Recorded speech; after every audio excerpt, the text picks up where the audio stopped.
Hello and welcome back to the channel. Now I get asked loads and loads of times down in the comment section, what is the fastest way to earn mileage points within GT Sport? The simple answer to that is just to play the game normally. If you go online and play with friends in lobbies, or just go on and play the sport mode as the game is intended, you will rack up mileage points pretty quickly. However, that's definitely not the easiest way, and certainly for someone like myself, I use loads of mileage points because I like to tune pretty much every single car that I get in the garage. So there's a much easier way to earn them, and certainly something that you don't even need to be in front of your PlayStation to do, and that's what I'm going to teach you today. Now, this isn't a new trick, and it's something people have been doing ever since the game got first released. However, the fact that I do keep getting asked for it, I figured I'd put something together for you guys myself, just so I can show you exactly what I do. So the idea behind this is that basically you're going to be able to earn mileage points whilst you're not even in front of your PlayStation. What you could do is exactly what I do, which is just set this all up just before you go to bed, sleep for the night, when you wake up in the morning, just collect all of those juicy mileage points. There is one very important thing you need to remember to do before you do any of the things I'm about to show you though, and that's actually go into the settings within the game and turn off the vibration functionality for the controller. But I'll explain a little bit more about that as I show you exactly what we need to be doing. So once you've loaded the game up, the first thing you want to do is head straight over to the arcade section from the home screen. Once in there, select time trial, and then when you get to pick a track, make sure you pick Blue Moon Bay Speedway. It's just the first one that comes up in the column there. When it comes to picking a car, you can pretty much choose anything you want, but what you're really looking for here is a car that can put down a load of speed even when it's rubbing against the sidewall.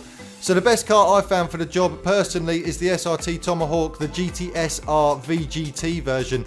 Now there are more powerful versions of this car, but the issue you've got with those is as well, they become quite unstable, and quite often you'll come back to see what's going on with it and you'll realise that the car's spun out and it's just making a real mess of everything, and you're not actually earning any mileage points at all. So like I say, if you want to just follow what I'm doing, please use the SRT Tomahawk GTSR VGT, but by all means feel free to experiment and find what works best for you. Make sure you choose automatic transmission because you're not actually going to be there to change the gears, and then you should be able to jump straight into the event itself. So now you're into the event, this is where you're going to need to set up the controller itself. Now first thing to remember, and most importantly, is remember to plug it in. Without plugging it in, obviously if you're leaving it overnight, it's going to run out of power, it's going to stop working. So just remember to do that. Now what we're trying to do here is set the car up to obviously drive on its own, so we're going to need to press the accelerator pedal down the whole time. And on top of that, we are just going to want the car to steer slightly over to the right so that it constantly runs against the barrier. So before you actually even start the event, whilst you're just in the menu, what you can do is sort the accelerator out because that has no impact on what happens on the menu itself. So with this, what you're going to need is a couple of different things. Now, an elastic band is definitely the best option. I haven't currently got one. If you've got, or your missus has got a hairband or anything like that, or your sister or whoever it may be, that works really well, and that's what I'm going to be using today. But also there is an option with cardboard as well. So if you have just got like an old bit of cardboard or something like that, all you want to do is actually stuff it in the gap. Once the accelerator is down on the back there, you see there's a gap just in between the button and the controller itself, and all you want to do is stuff a bit of cardboard straight into that gap there, and that will actually keep that pedal pressed down, and you can leave that running that way. Or alternatively, like I say, if you have got an elastic band, that's the best option. Or if you've got a hairband, this will work equally fine as well. So what you want to do, or what I find best, is just put it around that left hand section there, bring it all the way over to the right so that it is just sitting on the controller like that. And then all you want to do is actually bring this bit from around the back here up and over the accelerator, which as you can see is going to hold that down, and then what it will look like is something like that. Now the next thing we need to actually do here is set up this left thumbstick. Now we can't do this while we're still in the menu because it is going to mess around with what we're trying to click on.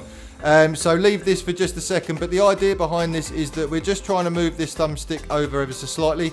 Now what I'm actually using to do that is the end of an HDMI cord, which is just what it came packaged in. But anything like this, so a little block of some description, even a bit of cardboard, like what we were using potentially earlier for the accelerator, will do the trick. Like I say, you're just trying to actually move it over a little tiny bit. So make sure what you do is actually then click into the game itself. And now that it's fired up, you very quickly just want to set this up. So in this case, all I do is just tuck it underneath the thumbstick there. If I can actually do it, there we go. As you can see, it's just tilting it off to the right hand side, and that's it. You can now just leave the game to run and it will do its own thing. As I said, this is definitely not the fastest way to earn mileage points. However, it is completely effortless, and I've been doing this for months and months. It's the only way that I can possibly get all of these drift setups out to you guys, because there's no way I'd have the mileage points to set them up otherwise. With the car going around the wall like that, it tends to take around 35 to 40 seconds depending on how well you've set the car up. So I tend to find on average you're looking roughly around about 2,000 mileage points every 40 minutes. So over the course of a night you can earn a fair amount. Just don't forget that tip I told you at the beginning of the video. It's really important that you turn the vibration functionality off while you're doing this, because chances are you'll wake up in the morning and anything you've attached to your controller to do this has probably fallen off, and therefore you've wasted your time. I hope you all find this useful. I'm sure there's loads of you out there that already know this trick, but it's really just to show people who aren't aware of the method how it all works. It would be great to see you guys use the comment section down below to let people know if there's any particular cars that you find work best for you. As always, thanks for watching, happy tuning, and I'll see you on the next one.